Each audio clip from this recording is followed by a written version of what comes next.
Hey, ladies and gentlemen, welcome to another episode of Psychonaut Sessions. This is your host, Daniel Muller. This is your home for all things psycho. Today we're going to talk about Wizard Works. Number one, Wizard Works is a comic that came out from Fantasy General Comics. I'm going to guess, because I forgot to look. It's going to be around 1986 time frame. Oh, 1985. So very close.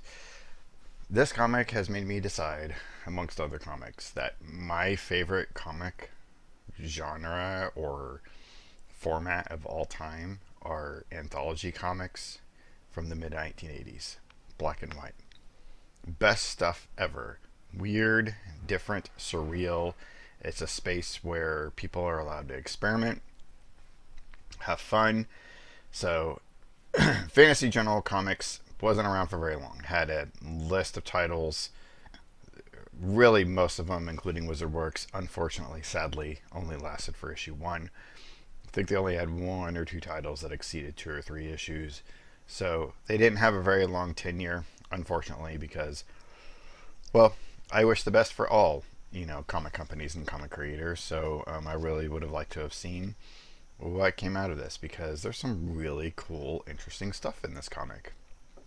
So, you're probably wondering what the hell that you're looking at, and I had no idea. It boggled my mind. But we're going to take a deep dive into this book. I'm actually going to read through this book almost storybook style, because I don't imagine that anybody out there really has access to this. I think it's one of those books that you can buy very few copies of, and at the same time, there's no issue 2. There's no sense in trying to support the run or anything, so I'm just going to read through it. So, interesting cover. We got Kalen Schabel is the cover artist. Yeah, had no idea what I was looking at here. Okay, it's like a clock. Some weird figures here. One of them looks like a wizard, a goat, a baby, and some weird blob with an eye on it.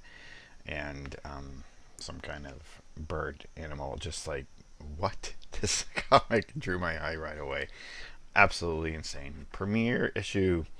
So let's take a look. So it looks like that Fantasy General Comics was created by Grant Fosse, who is the publisher. Associate publishers Eric Fosse and Russ Stark. So a little bit of a kind of a family shtick going on there.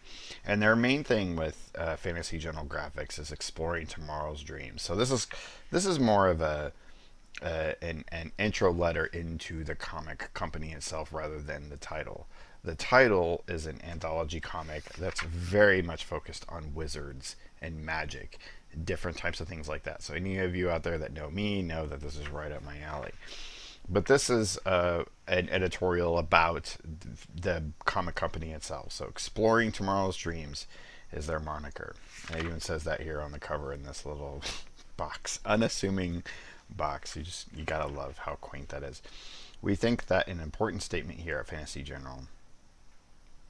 We're exploring the realms of fantasy, science fiction, science fantasy, yesteryear, and of course tomorrow.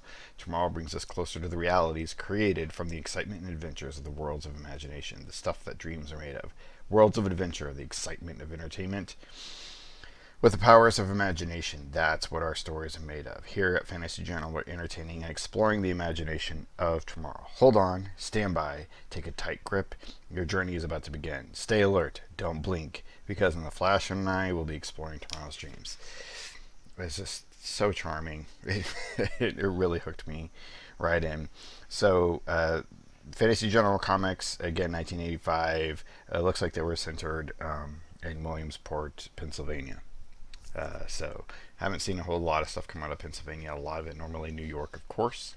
I've seen some Midwestern things. Some Chicago was a pretty big. But yeah, Pennsylvania. So the first story is Sorcerer of the Black Void by Gary Fosse, of course the publisher, and pencils and letters by Francis Mao, inks by Steve Lefowitz. I don't really see anybody in this book, by the way, that I recognize that have gone on to do other things in the industry. But anyway, Sorcerer and the Black Void. So we get this New England at night, somewhere in New England at night. We get this kind of house, bedroom scene, suburban. The curtains blow high into the room as an ancient book slides off a bookshelf and floats across the bed. The muffled sounds of a boy's cry for help fills the room, but he is nowhere to be seen. And we got this book kind of flying off here. Next to the bed, a clock strikes 3 a.m. The ancient book settles on the nightstand. Boom. A momentary glow radiates from under its cover. And then we get a door opening and a shadow coming in here. Right away, the inks were really striking. I love it.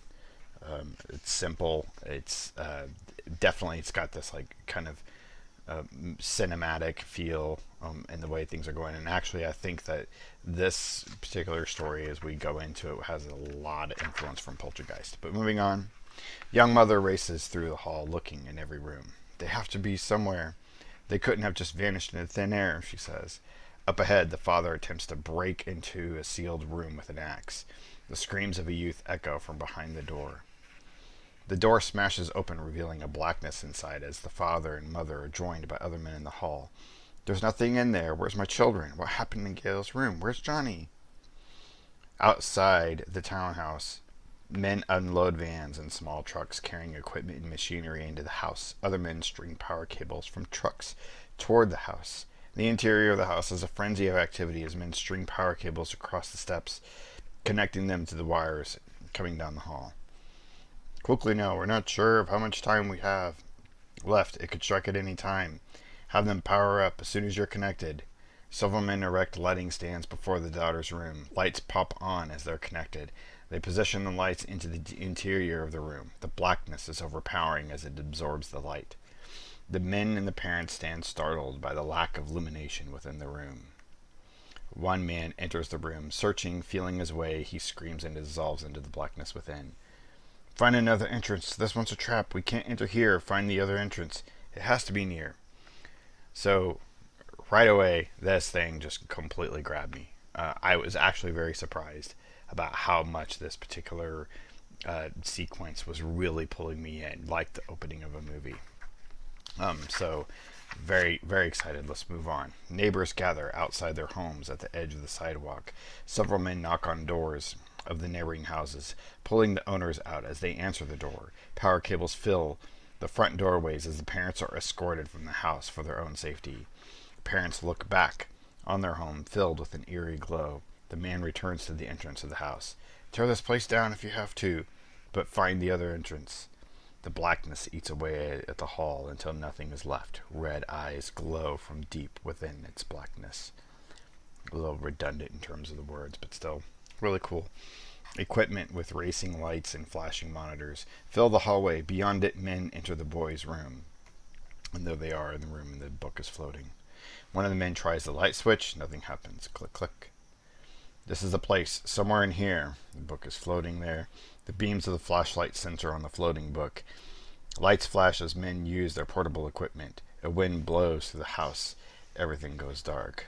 And this guy's like, a lot of fine ink work here. A lot of good blacks. I like a lot of blacks in my black and white comics. One man moves away from the others towards where the book hovers in the center of the room. The man dissolves, and from him a void grows, filling the room, the house. The men that can escape rush from the interior of the house to the safety of the street. Within the darkness of the house, the muffled screams and cries of the children fade. Some really cool stuff here. The house folds in upon itself, becoming a shrinking black void. It's a really cool pic there, really cool panel. The house just folding in on itself as it, people are running away from the outside. Among the shadows across the street, a figure. The ancient book appears within his hands. The figure turns to face us, his red eyes burning in the night.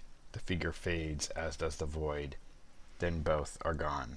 Across the street, the keys of the one man lie upon the ground where once a townhouse stood. The men and neighbors stand around in silence. The monitors continue to click and flash. Then all grows quiet. All is gone. I'm sorry your children are gone, so are 6 of my best men. If they found the entrance to the void, they are with your children. Perhaps they will all one day return. Wherever they are, I hope there is someone to guide them to safety. All we can do is try. Next time, and there will be a next time, we'll be ready for this, Sorcerer. So really cool story, signature by Francis Lau and Steve Lekowitz.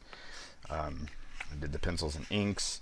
Just fun, fairly self-contained. Obviously, it's like there was action going on beforehand and after. There's no to be continued here. So I don't know if they saw the writing on the wall and knew they were probably just going to get one issue in, but really fun. Again, has that kind of poltergeist feel. Somehow some sorcerer was taking the children, and just fun little thing. Throws you right into the action. Stuff had already been happening beforehand. Wasn't too confused by it. Love it. Love it. And so then we get some ads here from Fantasy Journal Comics from other items that they're wanting to bring out. So this one is George McClement's Radium. Radium tells the story of 4 heroic adventurers who travel across time and space in Radium's flying wrench, the Saturnian Traveler.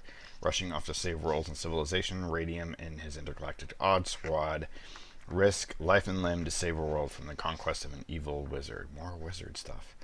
Boy, they're obsessed with wizards, and I can see why. Wizards rock. Wizards are my favorite thing, so kind of cool looking. I mean, I don't really know exactly what I'm looking at. I guess it's an octopus carrying people, so I don't know if that's radium or what.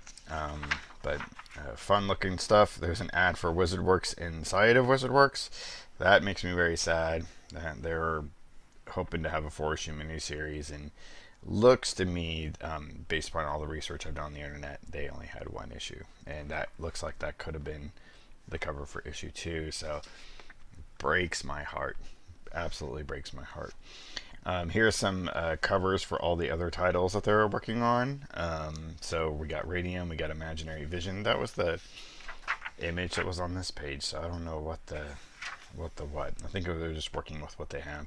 Heavy Armor, which I believe is the comic that actually ended up being about 3 issues. Charlie the Caveman, Alpha Track, Future Course, which has a great ad at the on the back cover of this book.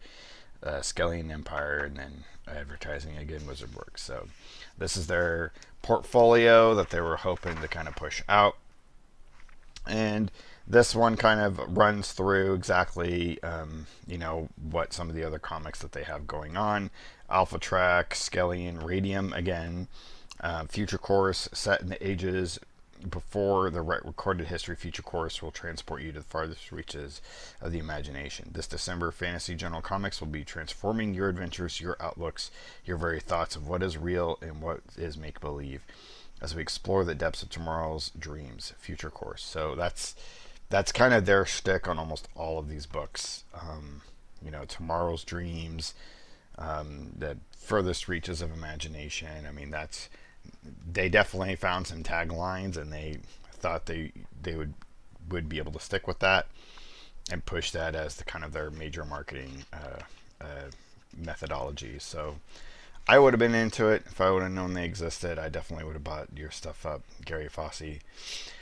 All right, so next story. It's another Fosse story, and then Romano. I don't know who Romano is.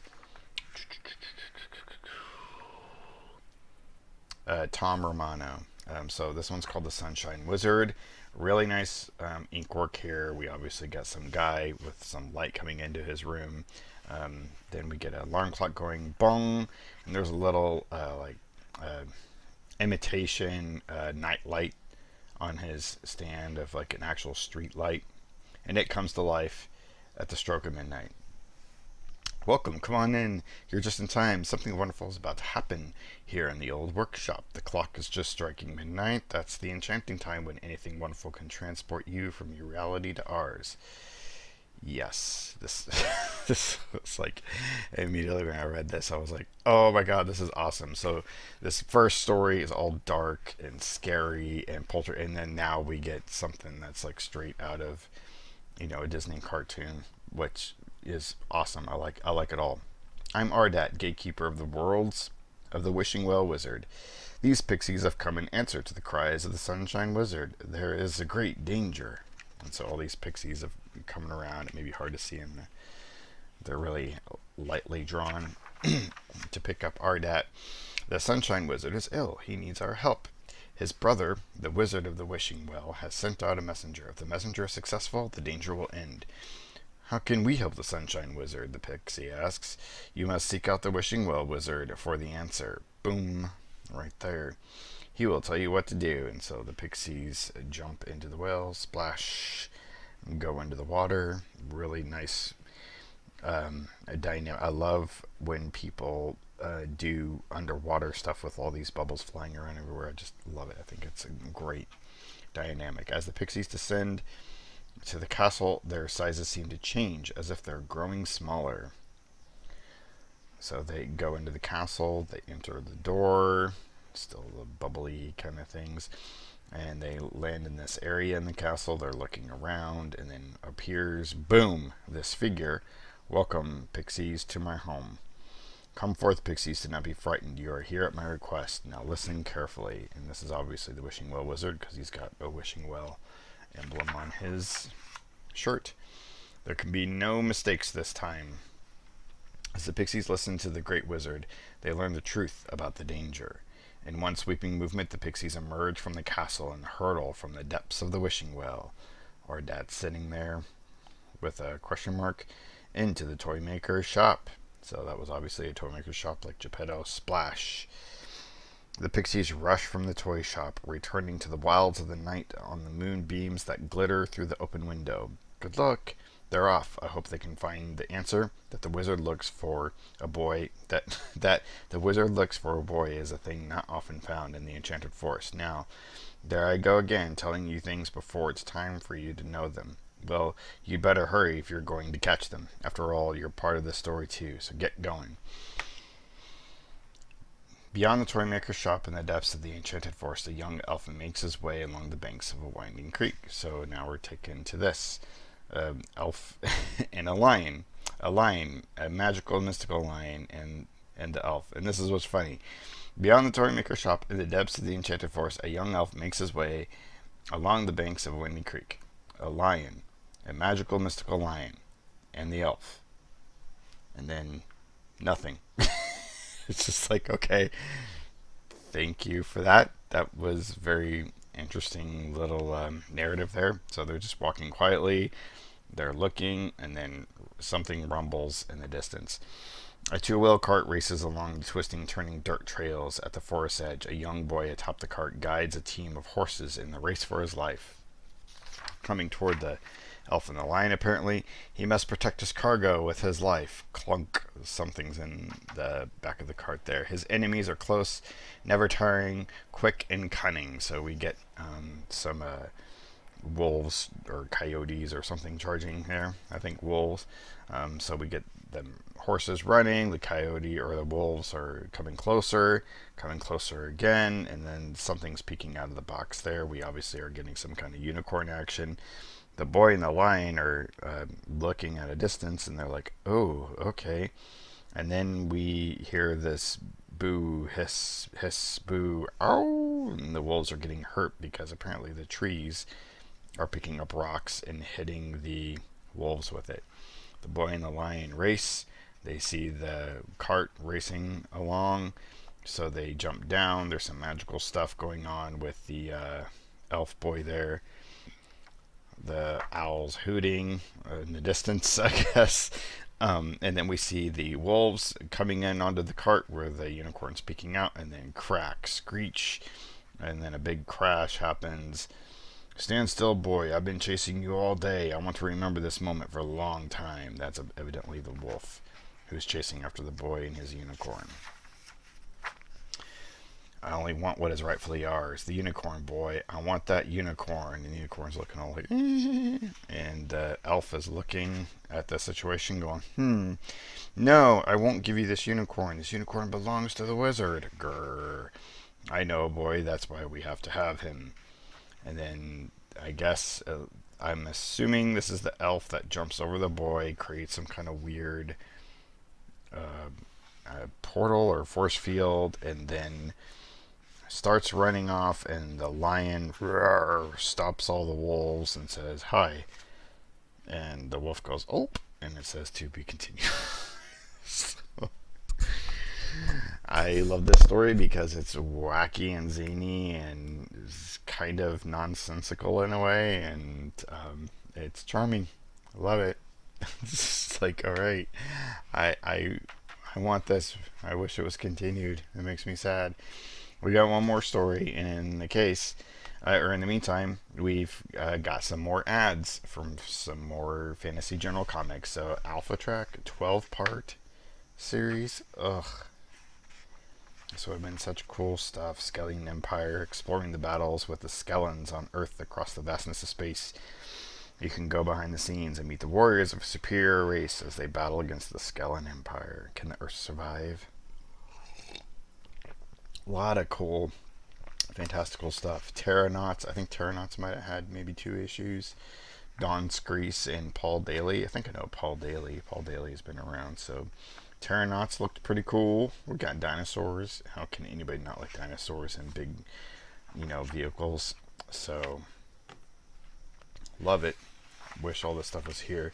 And Future Course. So Future Course, again, this is the one with the ad in the back. It's really awesome. Set in the ages before our recorded history, Future Course will transport you to the furthest reaches of imagination. You see the pattern here of all the terminology. This December, Fantasy Journal Comics will be transforming your adventures, your outlooks, your very thoughts of what is real and what is make-believe as we explore the depths of tomorrow's dreams. So you don't really get a whole lot of sense of what these individual comics are about, because they're just using the same terminology to promote all their stuff. So, but it's like they were finding a marketing shtick. They found some taglines and I wish I could find some taglines for my own work. So kudos to them. Wish they could have lasted longer. So here we get Centaur. Is that the name of the story? This is a wacky one. This is crazy. So everybody buckle in your seatbelts. I know it's been kind of a haul here. It is Tuesday, 1:50 p.m. in Centaur, a land ruled by 6 powerful wizards. Beautiful landscape here. Beautiful wizard's tower. You got the little pathway leading up to it. It's kind of broken down. Love it, love it, love it, love it, love it. In a small room at the utmost top of the castle's tall, crooked tower, 2 figures are seen, cleaning frantically. They are Racker, an elf, and Duff, the 10-year-old son of a tinker. They serve as apprentices to the old mages. What a mess. Don't stop to talk, they'll be here soon. What will they do for a cauldron? They ruined the last one. I thought of that, so I brought this from home. Hurry now, we've only 5 minutes to finish. The apprentices finish and duck into their hiding place, a small ledge 6 feet up. Outside the castle, clouds begin to gather about the towers. The sky darkens. It is 1:57 p.m. Why the exact timing, I don't know. On the plains below, the countryfolk glance nervously toward the castle. Pretty cool there. Panic. Ah. The people gather their precious belongings and run to their huts, dragging their children and animals, slamming their doors behind. Inside the huts, the people shudder and pray for deliverance as their children cower in bewilderment. 1:59 p.m. 6 shadows appear on the wall. First, the old This is what it says, everyone. First, the old man enters. Then the brothers, Shim and Krem. Then the blackbird and the goat. And finally Varric, the baby over 2,000 years old. Okay.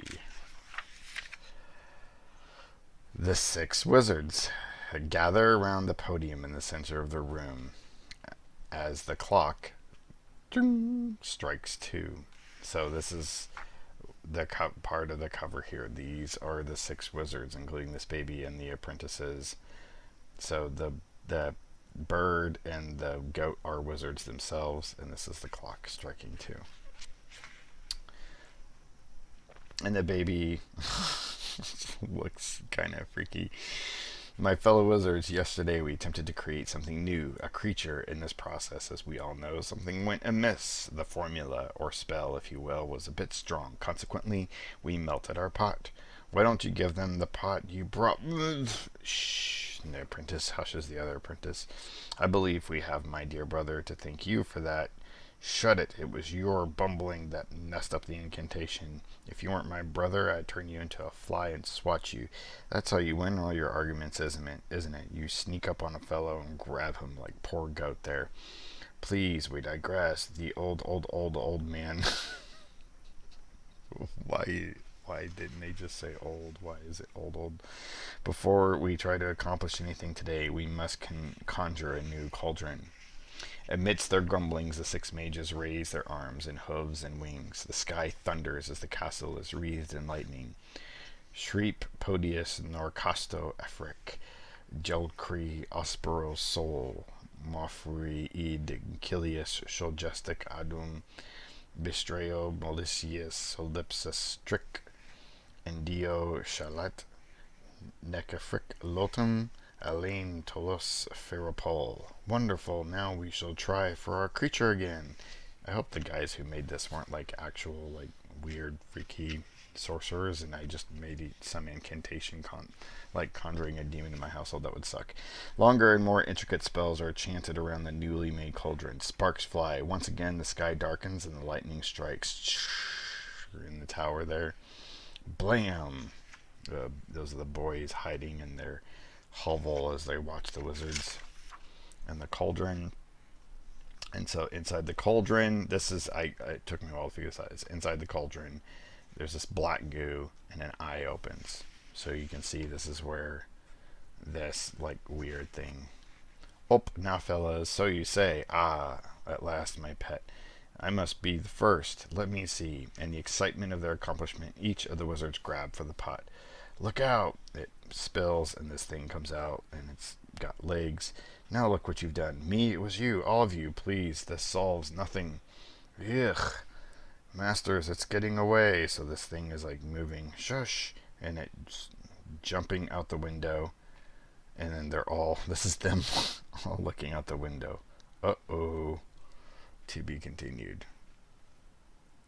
How can you not love this? How can any human being not love this? This is fabulous. I want this. Ugh. There needs to be a company that takes we need to create a comic book company that takes up all of these types of books that only had one issue in the 80s and continues the story that was left unfinished. Get in touch with the original creators because wow, I would have loved to have seen this. And here we see an ad for something called Marauders of the Black Sun. Doesn't really... It's just a castle here and then 2 panels. And it's just a guy that says, all in readiness, Your Majesty, you have only to give the word. And he turns. And it's like, okay, it's interesting ad. Alright, but anyway, so yeah. And then here is that ad for Future Course. This is a really cool painted cover. It's ultimate, like, you know, mid 80s sci-fi. My camera is just like, look at that stuff. That's just incredible. It looks like it's airbrushed. Love it. Would love to get my hands on a copy of that. So definitely, that's it, ladies and gentlemen. Wizard Works by Fantasy Journal Comics. I love this stuff. It doesn't really get much better than this for me. So maybe I'll find some more Fantasy Journal comics and we'll take a look what else they've done. But I really like this anthology format. I love magic and fantasy in comics. There's really not a whole lot of it. It's mostly all just superheroes and whatnot. So a lot of weird, kooky stuff in this. And it's just the whole gamut. There's humor, there's horror. So a lot of fun. So there you go. Wizard Works #1. Thank you for sticking around and hope you all take it easy, like and subscribe, and keep it psycho.